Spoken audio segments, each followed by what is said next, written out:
se não me engano, a Venezuela, faltando alimento para se comprar. Não faltava dinheiro para comprar alimento, não. Estava faltando alimento para o dinheiro que eles tinham que comprar. Alimento, remédio.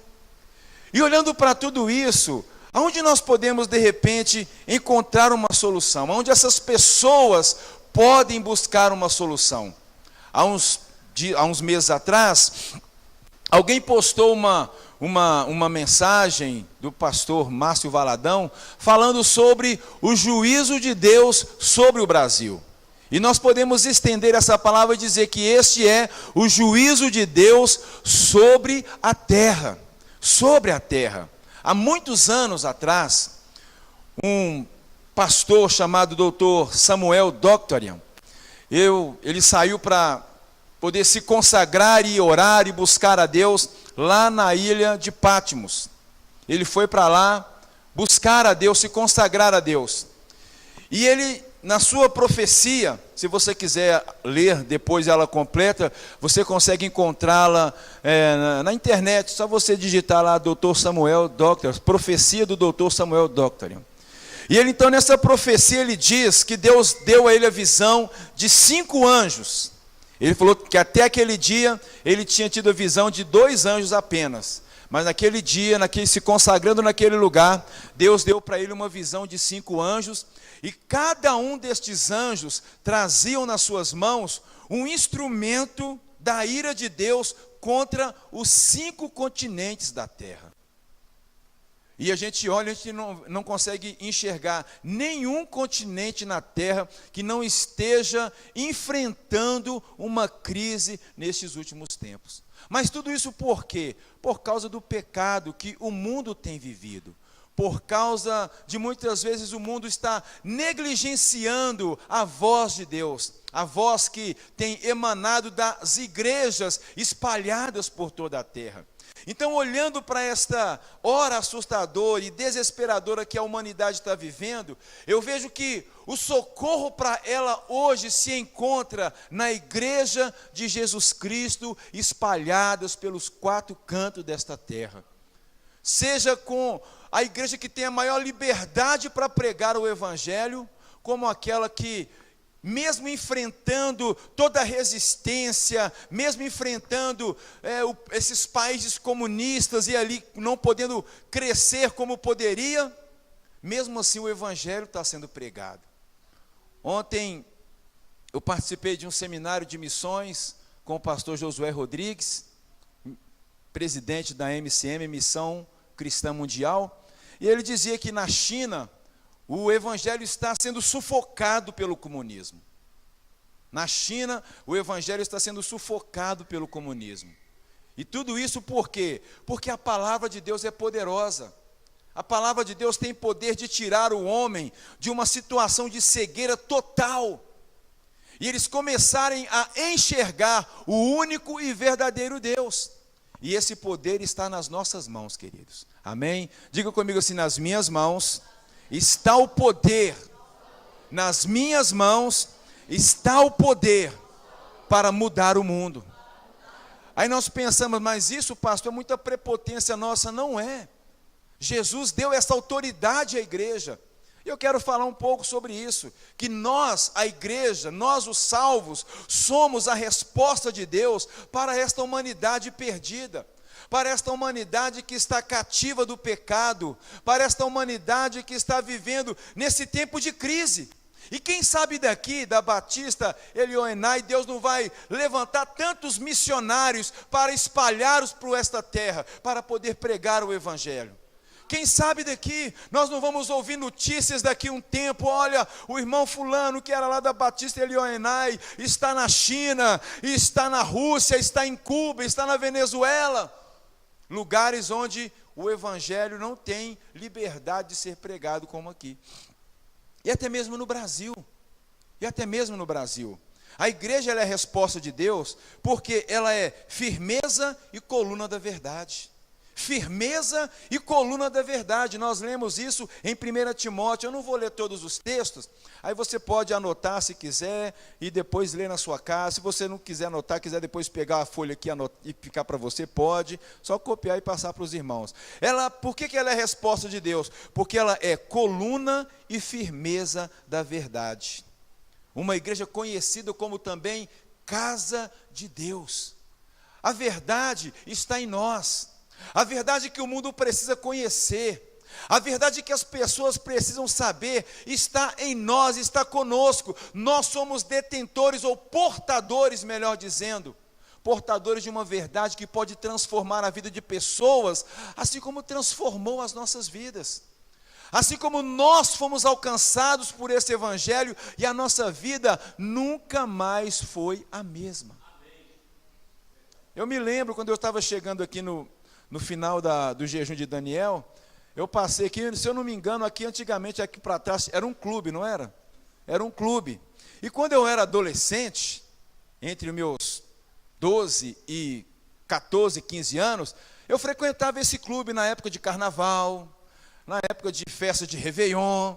Eu morava aqui no bairro Laranjeiras, e São Caetano era o nosso reduto para curtir a night, né?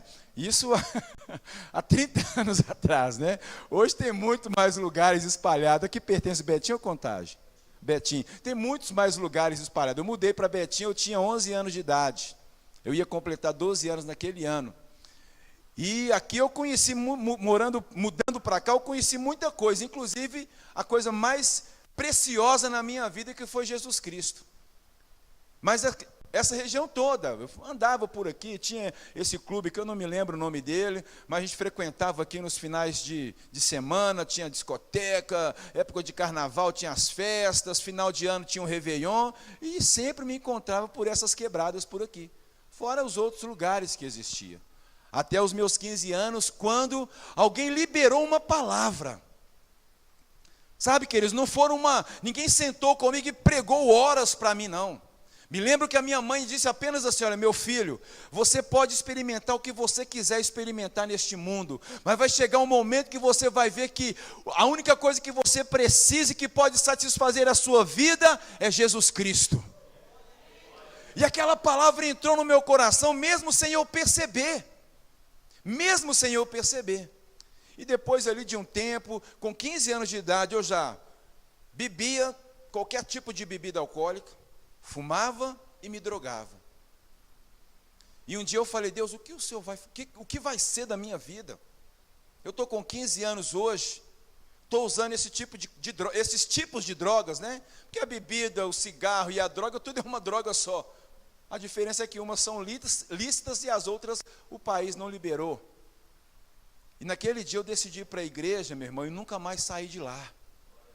Não me lembro a data específica, mas eu sei que foi numa sexta-feira de fevereiro de 1987. A gente não ligava muito para essas coisas de data, eu não me lembro o dia do mês exato, mas foi numa sexta-feira de fevereiro de 1987, quando eu disse, tocado por aquilo que a minha mãe havia me dito há mais de um ano, eu disse assim: eu vou na igreja da minha mãe. Deus tem que me dar uma resposta, qual é o motivo, por que Ele me criou. E tenho sabido disso até os dias de hoje. Porque nós temos a palavra, nós precisamos liberar essa palavra. O Senhor disse que a palavra dele não volta vazia, mas ela vai produzir o fruto pelo qual ela foi designada. E se uma palavra de salvação foi liberada sobre a vida de alguém, aquela palavra vai produzir frutos. Se uma palavra de cura foi liberada sobre a vida de alguém, aquela palavra vai produzir frutos na vida daquela pessoa, porque é a palavra de Deus. Amém? A igreja, ela é a resposta de Deus para a humanidade, porque ela é o corpo do qual Cristo é o cabeça. Efésios capítulo 1, versículo 22 e 23. Jesus é o cabeça, Ele comanda esta igreja, por isso ela é a resposta. Ela não é comandada por alguém que está sentado numa cadeira de ouro agora em algum lugar do mundo. Ela é comandada por alguém que está sentada à direita de Deus Pai, intercede por ela e comanda esta igreja. Por isso ela é a resposta de Deus para esta humanidade que está vivendo esta vida perdida. Ela é a resposta de Deus, sabe por quê? Uma das coisas mais maravilhosas que eu leio a respeito da igreja, Mateus capítulo 16, versículo 18. Quando o Senhor fala que as portas do inferno não prevalecerão contra a igreja do Senhor. É uma declaração para mim, uma das mais poderosas que Jesus deu a respeito da sua igreja.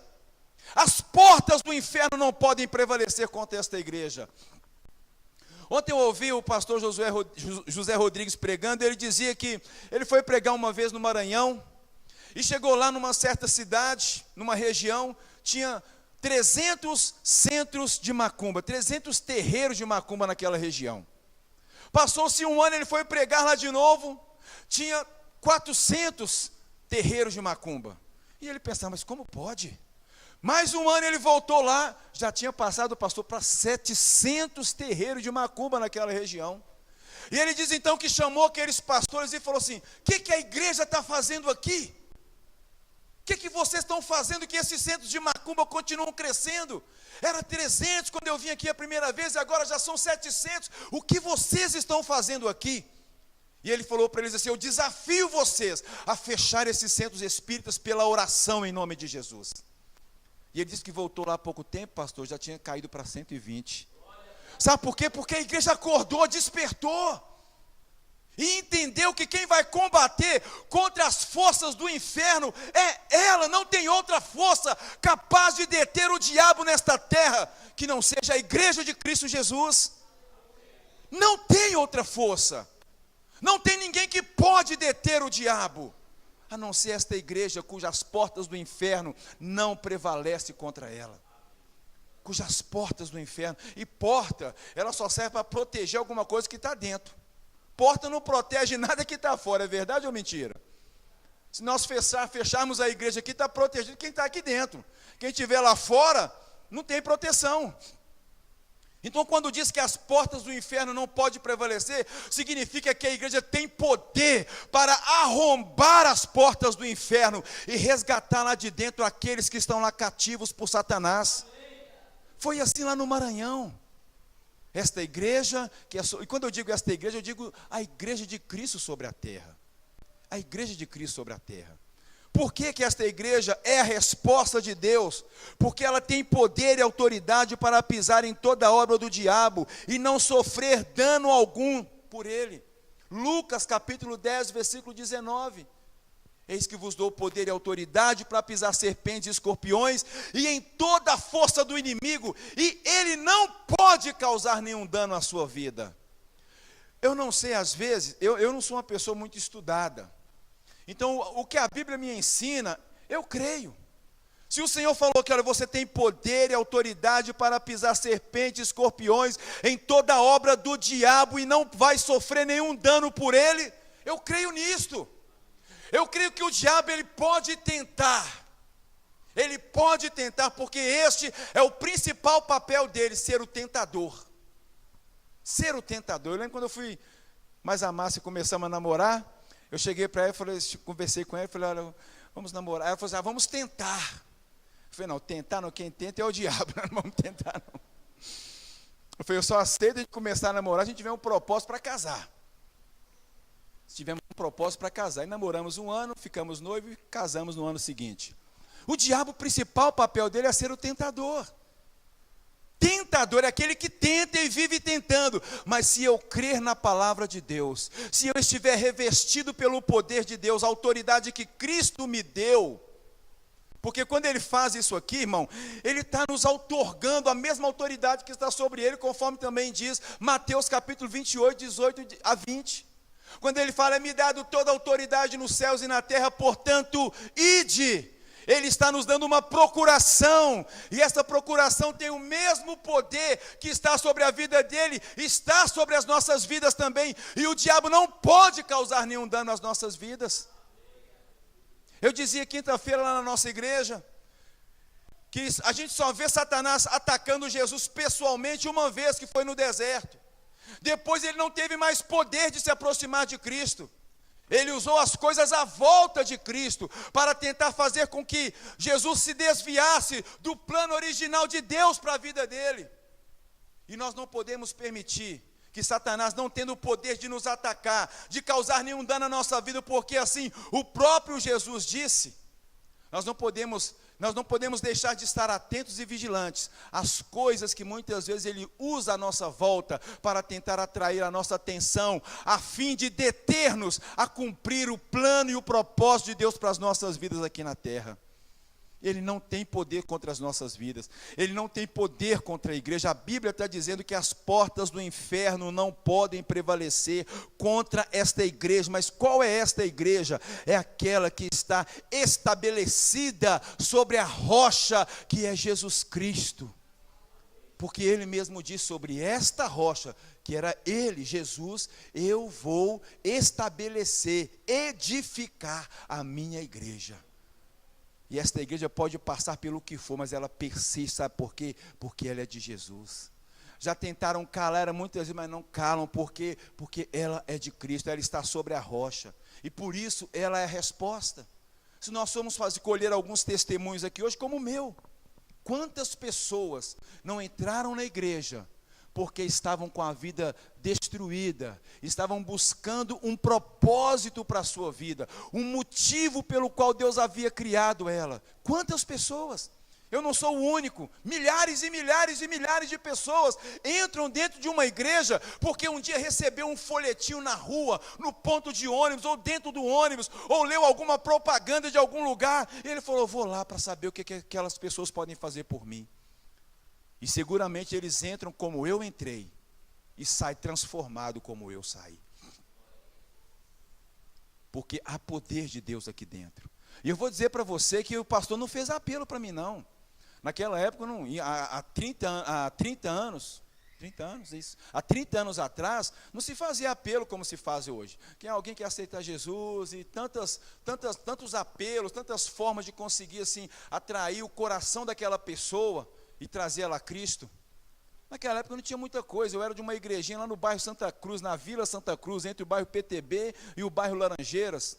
Uma igrejinha pequenininha, bancos de ripa, amarrado com fio de arame, que os pregos começavam a soltar e os pastores amarravam com fio de arame. E naquele dia a mulher ficou manifestada de demônio lá e começou a quebrar tudo. E eu fiquei assustado. E o pastor vira e fala assim, ó irmãos, ora aí, porque senão o demônio sai dela e entra em você. Eu falei, agora eu estou perdido, eu não sei nem orar. Eu falei, agora pronto. E eu imaginava que a mulher vinha para cima de mim. Eu falei, se ela vir cá, eu dou nela uma mãozada aqui e mando ela embora, né? E aquela mulher foi liberta, graças a Deus. E quando o pastor chamou para formar a campanha, naquela época, na igreja do Evangelho Quadrangular, tinha a campanha Corrente da Libertação na sexta-feira. Eu me ajoelhei lá no meu cantinho. Não sabia orar, nunca tinha lido a Bíblia na minha vida. Me ajoelhei lá com 15 anos de idade, fiquei quieto ali. E eu não sei o que aconteceu ali naquele momento, é inexplicável o que eu senti, que a única coisa que eu consegui orar é falando assim, Deus, a minha mãe disse que eu tenho que ser crente.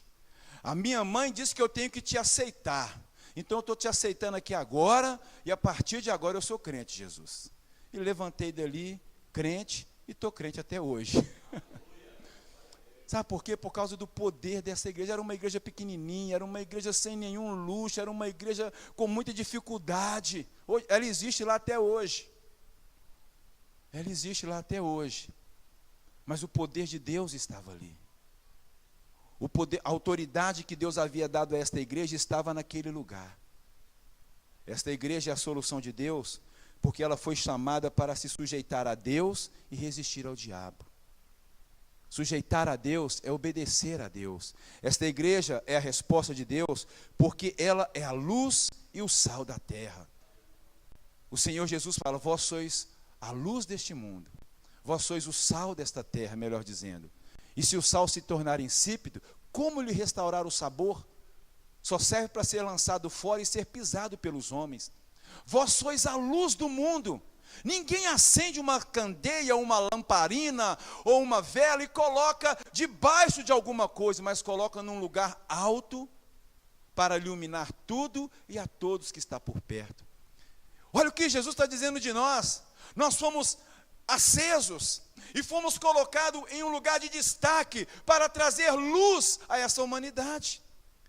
E o Senhor continua dizendo que brilhe a vossa luz diante dos homens, para que vejam as suas boas obras e glorifiquem ao vosso Pai que está no céu. Amém? Que brilha a sua luz diante dos homens, e que eles vejam as nossas boas obras e glorifiquem ao nosso Pai que está no céu. Nós precisamos, como igreja, neste século que nós estamos vivendo, representar com excelência o reino de Deus. Representar com excelência o reino de Deus. A Bíblia diz, no livro de Romanos, capítulo 17, capítulo 8, versículo 17 ao 27, que há uma ardente expectativa na humanidade que aguarda pela manifestação dos filhos de Deus. Quantos filhos de Deus temos aqui nesta noite? Você é filho de Deus? Você tem o brilho de Deus na tua vida? Você tem o Espírito de Deus na sua vida? O Senhor está em ti, meu irmão. Você é a igreja edificada sobre a rocha, contra a qual as portas do inferno não podem prevalecer. Você é a igreja que tem autoridade para pisar em toda a obra do diabo, e ele não pode causar nenhum dano à sua vida. Você é a igreja que tem o cabeça, que é Cristo, e ele comanda bem este corpo dele. E o mundo aguarda agora pela manifestação nossa, pela manifestação dos filhos excelentes de Deus. Dos filhos excelentes de Deus. Nós, como igreja, precisamos nos manifestar como filhos excelentes de Deus. Não podemos assumir e nem nos render a essa cultura dominante que está sendo espalhada sobre a terra. Pelo contrário, nós precisamos, como filhos excelentes de Deus, apresentar as pessoas que estão sofrendo, as pessoas que estão morrendo, as pessoas que estão enfrentando dificuldade. Nós precisamos apresentar a eles uma alternativa de vida que Cristo, por meio do Espírito Santo, tem dado à igreja. Esta igreja de Cristo, ela é sábia, ela é criativa, ela tem capacidade de chegar em qualquer lugar e fazer com que as pessoas se atentem para a pregação do Evangelho. Uma certa vez eu era solteiro ainda, e eu estava meio baratinado com algumas coisas que estavam acontecendo, e eu falei assim, eu não vou para casa agora não. Eu já estava na igreja, já era crente, e falei, eu quero andar um pouco. Eu peguei um ônibus, fui para Belo Horizonte, isso era umas 10 horas da noite, e eu fiquei andando. Não sei o que eu queria ver, o que estava acontecendo comigo naquela época, não me lembro. E eu fiquei andando ali no centro de Belo Horizonte, andando pelas ruas. Fiquei ali até umas 4 horas da manhã, só andando. Passava aqui, passava ali. E em cada esquina que eu passava, de madrugada, pastor, tinha alguém pregando a palavra de Deus. Cada um do seu jeito. Uns com dança, outros com um mini teatro ali apresentando, outros colocavam uma caixinha de som ali e um violãozinho, ficava ali cantando, e algumas pessoas paravam para ouvir. Um outro moço apresentou ali uma coisa num desenho de um quadro ali, ele foi apresentando, mostrando a necessidade do homem, que todo homem tem a necessidade de um Salvador. Sabe por que isso? Porque a igreja recebeu esse dom, esse poder de anunciar com excelência, com autoridade, que Jesus Cristo é o Senhor, o amor dele pela humanidade, porque nós experimentamos isto. Por isso que nós não podemos nos deter, nós não podemos olhar e falar assim, como diz o pastor ontem lá dizendo, às vezes nós olhamos para as coisas acontecendo e falamos assim, mas Jesus está voltando, e nos conformamos. Quantas vezes nós ouvimos isso de pessoas que servem a Deus, que vê as coisas ruins acontecendo, que vê o Brasil nessa situação que está. Eu concordo em dizer sim, é um juízo de Deus sobre um país. É um juízo de Deus sobre um país que tem feito tudo que contraria a Deus. Desde querer mudar a família, desde querer mudar aquilo que foi proposto e estabelecido por Deus, homem é homem, mulher é mulher, e pronto, acabou. É um juízo de Deus sobre um país que quer mudar o modelo de família que instituiu Deus, que Deus instituiu. E tantas outras coisas mais, este nosso país, infelizmente, quer fazer. Mas falar assim, não temos que nos conformar, porque Jesus está voltando. É por isso que precisamos acelerar a pregação do Evangelho. É por isso que precisamos acelerar o compartilhar do nosso testemunho com aqueles que precisam conhecer essa verdade. Como diz Jesus lá no livro que nós lemos, Mateus, capítulo 19. Cadê aqui? Mateus 16,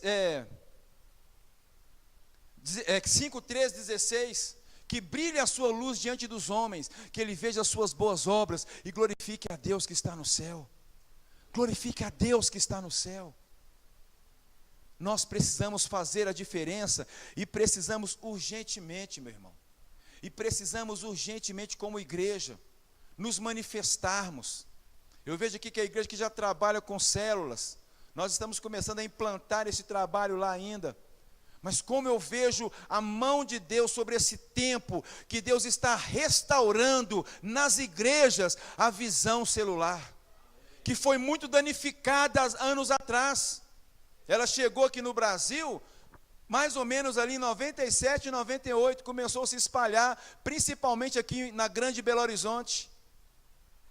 Eu participei, eu vi acontecendo, estava recém-casado, estava noivo ainda, ia casar no ano seguinte, participei de vários eventos, mas como as pessoas usaram errado essa ferramenta preciosa e poderosa que Deus deu para a igreja dele. Mas graças a Deus que as pessoas a quem Deus deu esta visão, eles não desistiram, eles não olharam e pensaram assim, Jesus está voltando, é por isso que está essa bagunça. É por isso que nós implantamos um trabalho tão sério, tão bom, e o povo pegou e bagunçou tudo, porque Jesus está voltando. Não, eles persistiram, eles continuaram, eles identificaram os problemas, eles identificaram as falhas, trabalharam em cima delas, ajudou os pastores que estavam trabalhando de forma errada, e a coisa continua e está crescendo cada vez mais.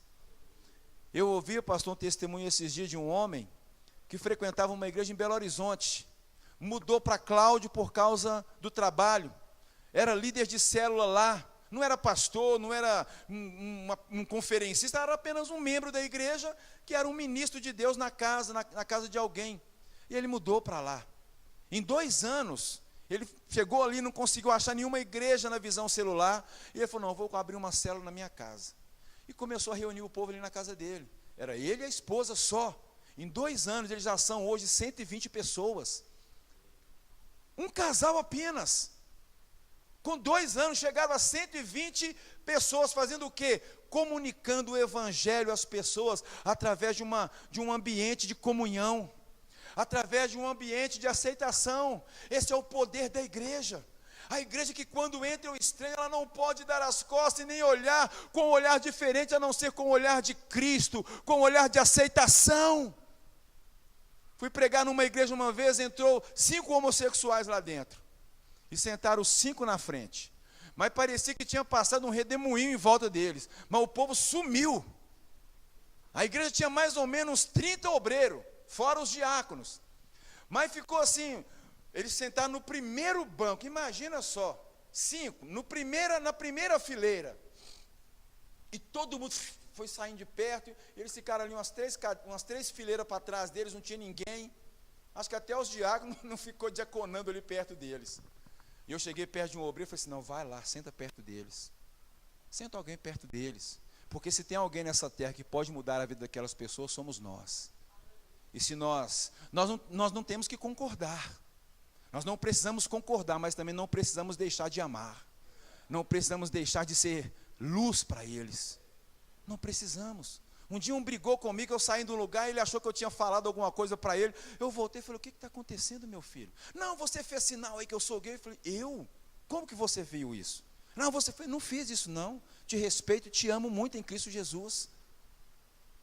Não falei, não concordo com você, não, simplesmente falei, eu te respeito, te amo muito, não fiz nada. Aí veio uma pessoa e falou, não moço, ele estava conversando comigo, ele não falou nada com você não.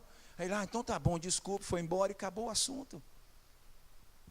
Nós não temos que concordar, mas também não precisamos nos afastar como se fossem eles, isso vai pegar, não, isso não pega, pode ficar tranquilo, Pode ficar tranquilo, que se entrar um bêbado na igreja, o vício da cachaça não pega pelo contato, o homossexualismo não pega pelo contato. Nós somos igrejas firmes sobre Jesus, sobre a rocha, e não tem nada que pode nos tirar deste propósito, se nós permanecermos firmes na palavra de Deus. Firmes na palavra de Deus. Então nós, como igreja, para nós encerrarmos, precisamos viver um evangelho poderoso. Um evangelho que transforma, um evangelho que mudou nossas vidas, um evangelho que pode mudar a vida de uma pessoa, seja qual for a situação na qual ela esteja vivendo. Porque se como igreja vivemos um evangelho barato, e consequentemente oferecermos este evangelho a esta geração, eles não serão desafiados a mudar. Eles não serão desafiados a mudar. Eu dizia na minha igreja, na igreja que eu sou pastor quinta-feira, que muitas pessoas falam de uma determinada igreja, de uma determinada seita que tem por aí, que eles pregam muito, que eles trabalham muito mais que os evangélicos. Eu falei, não concordo. Porque trabalhar muito não significa fazer a coisa de qualquer jeito. Não significa. Você pode ir para uma empresa e o seu chefe lá, o seu líder de área, colocar na sua mão uma tarefa imensa e colocar na mão do outro a mesma tarefa e você terminar primeiro. Mas o outro que terminou talvez 1, 2, 3 horas depois de você, fez tudo correto. E aquele que terminou primeiro acabou fazendo uma boa parte do seu serviço de qualquer maneira. Pregar o evangelho, não. Anunciar a palavra de Deus, entre aspas, como eles dizem que anuncia, é fácil. Você não tem compromisso. Você não se compromete com aquela verdade. O evangelho que Jesus quer que nós pregamos é aquele que as pessoas veem em nós. É aquele evangelho que o nosso modo de vida mostra para elas aquilo que cremos, que aquilo que ensinamos é aquilo que também cremos. Como Paulo diz, tomar cuidado para que aquilo que ensinamos, que é errado, nós mesmos não venhamos cair naquele mesmo erro. Então as pessoas querem ver um evangelho de poder nas nossas vidas. Um evangelho que muda as nossas vidas. Um evangelho que transforma. Um evangelho que ama, um evangelho que acolhe, um evangelho que recebe, um evangelho que quando a pessoa chega perto de você, ela reconhece que ela é bem recebida por você. Eu conheço uma missionária, hoje ela deixou de ser missionária, continua sendo missionária, mas ela está mais quieta numa igreja hoje, porque ela teve alguns problemas de saúde, né? Teve na Bolívia, teve no Uruguai, passou muitos anos naquele país Haiti, não é isso? Onde teve aquele terremoto, lá em Porto Príncipe, passou lá muitos anos, e talvez esse tempo que ela viveu lá, porque quando aconteceu essa tragédia lá, por causa da falta de saneamento básico, o risco de enfermidades e a falta de uma alimentação adequada, qualquer missionário, qualquer força de ajuda que ia para lá, só podiam ficar 6 meses, tinha que voltar para o seu país, para dar uma recuperada na saúde, e depois, se quisesse voltar, poderia voltar também. Mas ela acabou ficando lá muitos anos com a esposa e a filha. Tanto ela quanto a filha acabou adquirindo algum tipo de doença e teve que vir embora para tratar.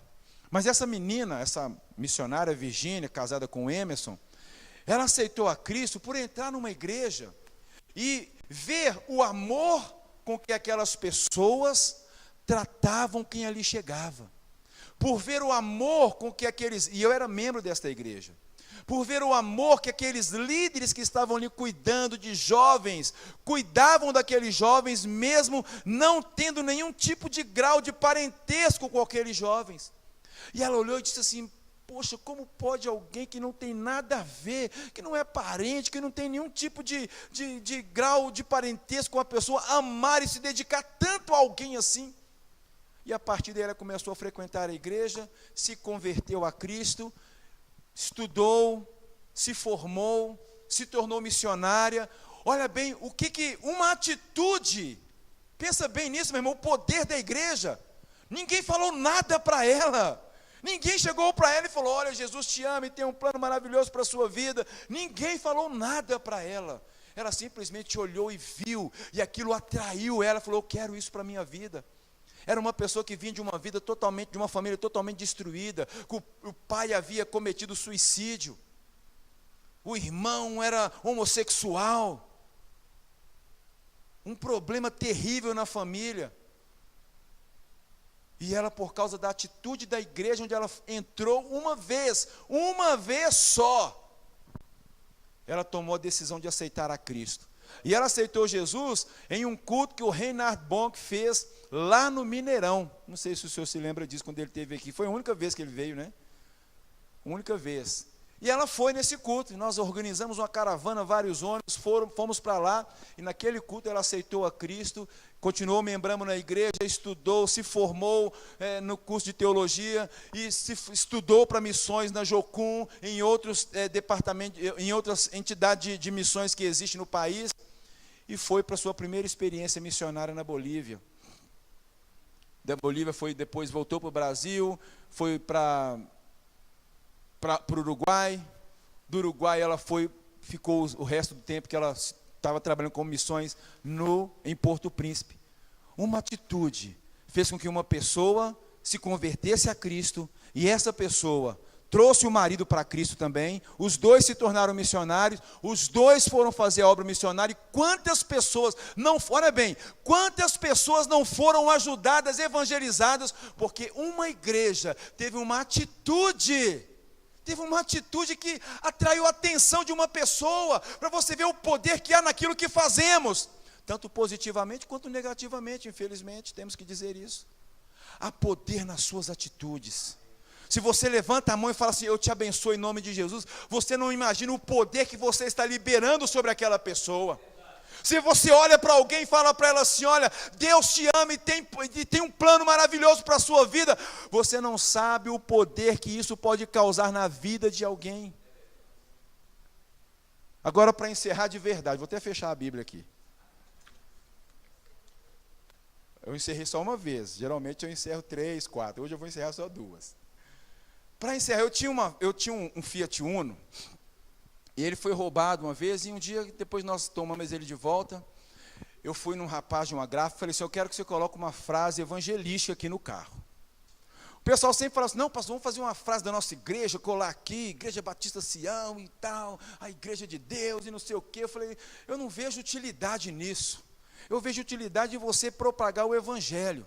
Falei, então, aí eu coloquei lá, não sei se vocês conhecem aqui um folhetinho chamado As 4 Leis Espirituais. É um folhetinho muito bom para você andar sempre com em alguma parte no carro, no bolso, na bolsa, para você evangelizar alguém.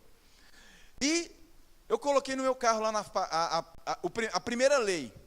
Deus te ama e tem um plano maravilhoso para a sua vida. João 3,16 e João 10,10. Só isso. Uma frase, meu carro tinha isso, filme preto, aí ficou com um prato assim, todo mundo via aquilo.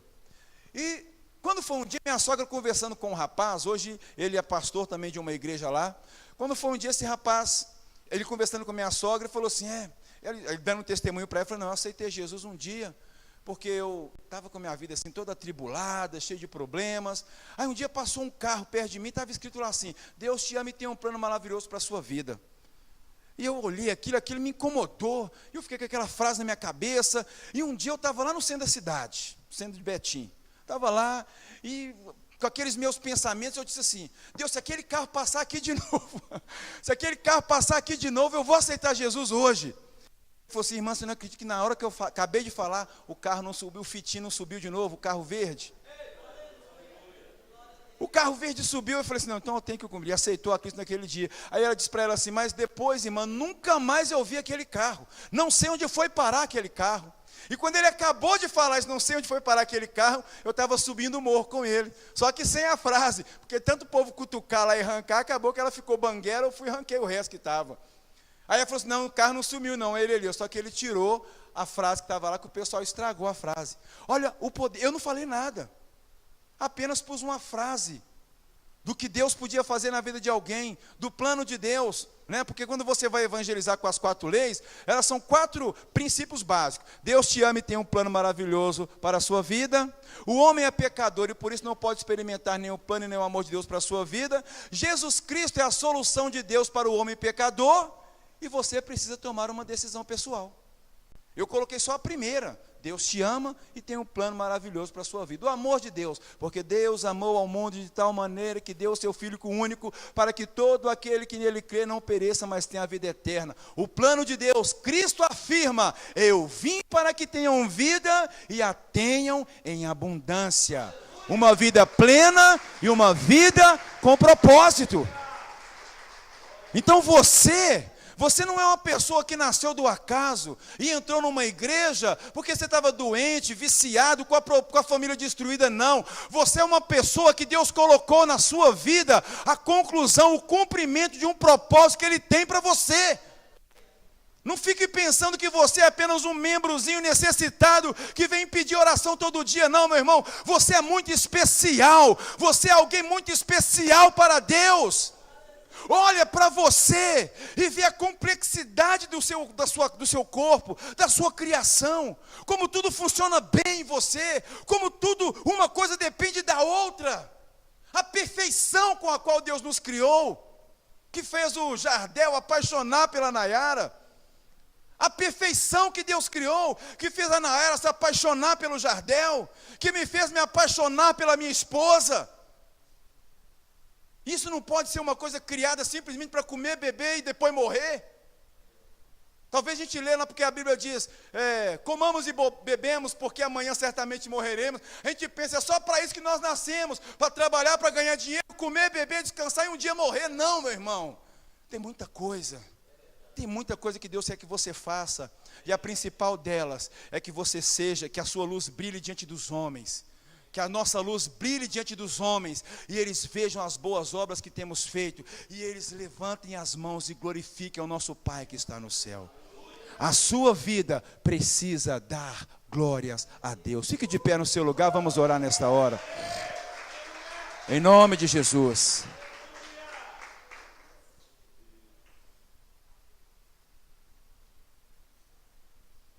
Eu acho muito difícil você substituir um altar onde prega um pastor como o pastor que vocês têm. Mas como nós servimos ao mesmo Deus e o mesmo Espírito opera tudo em todos, é pela graça que eu estou aqui. É pela graça. Mas eu quero pedir os irmãos para cantar uma canção. Santo Espírito, és bem-vindo aqui. Ele é bem-vindo? Ele é bem-vindo? Santo Espírito, és bem-vindo aqui. És bem-vindo neste lugar. És bem-vindo.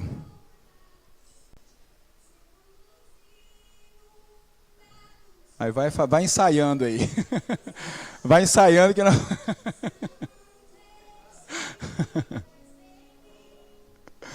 Aleluia, Pai. Graças a Deus. Eu amo essa música, sabe? Vem inundar, encher este lugar. Porque Ele é que muda tudo. Sabe aquele dia que eu estava lá na sexta-feira de fevereiro de 87? Não foi o medo do demônio que me fez aceitar a Cristo ali. Porque o que eu senti não foi medo naquele dia.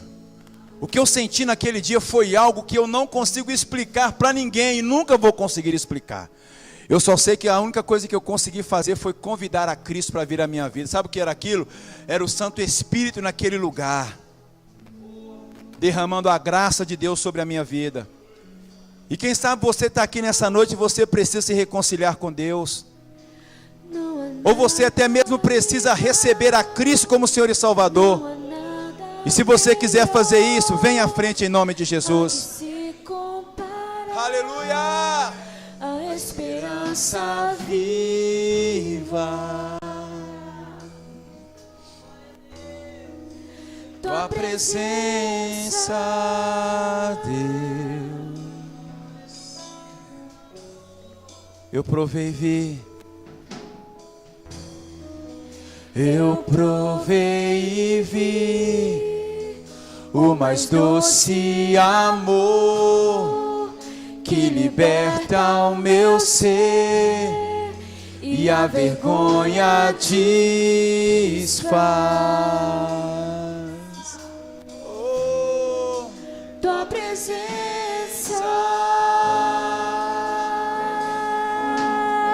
Chame por Ele nesta hora. Santo Espírito, és bem-vindo.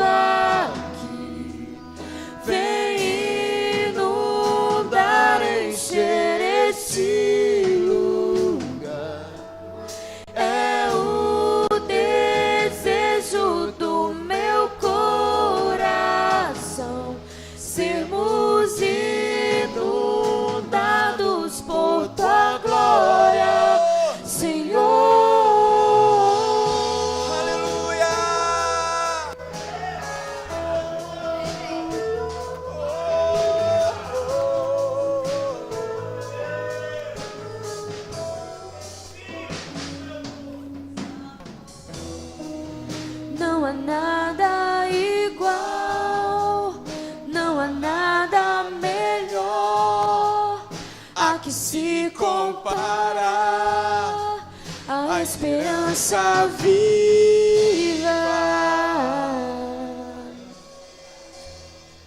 É tua presença.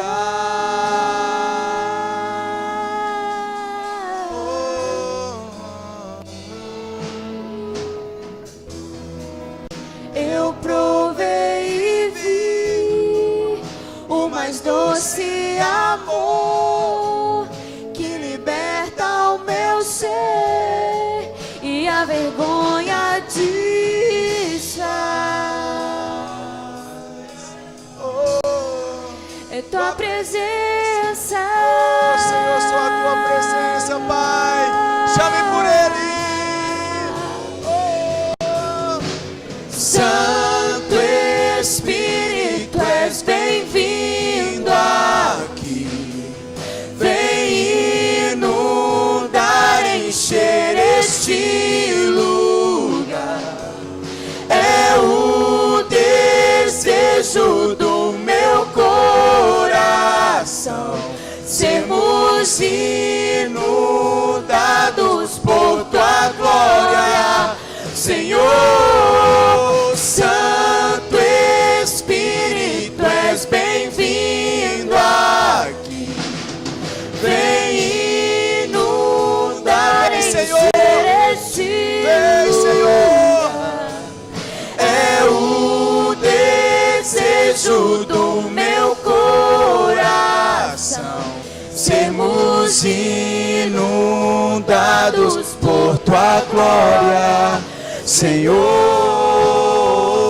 Vamos provar o quão real é tua presença. Vamos provar da tua glória e bondade. Vamos provar o quão real é tua presença. Vamos provar da tua glória e bondade, Senhor.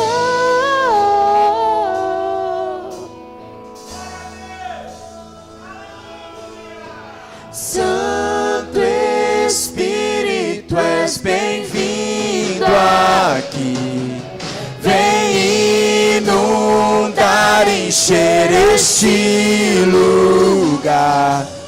É o Abre os teus lábios, busque a Ele. Seja cheio do Espírito. Seja cheio do Espírito. Oh, Espírito de Deus, caia sobre nós nesta noite. Caia sobre nós a cada dia, nos transformando na igreja que o Senhor nos escolheu para ser sobre esta terra, Pai. Meu Deus, em nome de Jesus, Senhor, que sejamos uma igreja com o coração aberto para alcançar os povos não alcançados, para alcançar as famílias não alcançadas. Meu Deus, em nome de Jesus, Pai. Em nome de Jesus, Pai, eu oro nesta noite por cada membro aqui desta igreja. Eu oro para que cada um receba a porção dobrada, a porção que precisa para cumprir o propósito do Senhor neles e através deles, meu Pai. Meu Deus, em nome de Jesus, que o teu poder esteja agindo sobre esta igreja, que o teu poder haja continuamente sobre esta igreja, Pai, porque a tua palavra diz que assim como o teu poder vai agir sobre nós, ele também vai agir através de nós, meu Pai, em nome de Jesus, Senhor. Que nenhum destes aqui desistam, Pai, que nenhum destes aqui desanimem, que nenhum destes aqui se cansem, mas que a cada dia sejam fortalecidos, que a cada dia sejam cheios do seu poder, sejam cheios do teu Espírito, ó Pai, em nome de Jesus. Que todas as lutas, todas as dificuldades, todos os problemas, sejam eles de que ordem for, não sejam capazes, ó Deus, de nos tirar da glória que está por se manifestar. Não sejam capazes de nos desviar da glória que está por se manifestar, meu Pai. Em nome de Jesus, Senhor. Em nome de Jesus, Pai. Em nome de Jesus. Levante as suas mãos. Levante as suas mãos, diga comigo: eu sei. Diga: eu sei. Eu tenho certeza que as leves, diga, as leves e momentâneas tribulações que tenho passado não se compara à glória que está por se manifestar sobre a minha vida, sobre a minha casa, em nome de Jesus. Aplauda Ele com alegria, glorifique o nome do Senhor. Aleluia. Tu és bem-vindo aqui, vem inundar, encher este lugar. É o desejo do meu coração, sermos inundados por tua glória, Senhor. Santo Espírito, és bem-vindo aqui, vem inundar, encher este lugar. É o desejo do meu coração, sermos inundados por tua glória, Senhor. Santo Espírito, Ele é bem-vindo, Ele é bem-vindo. vem inundar, encher este lugar. É o desejo do meu coração, sermos inundados por tua glória, Senhor. Aplaude ao Senhor, a Ele a honra, a Ele a glória, a Ele a adoração. Aleluia, aleluia. Eu queria que você ainda com seus olhos fechados, toda a igreja. Oh, meu irmão, que palavra tremenda.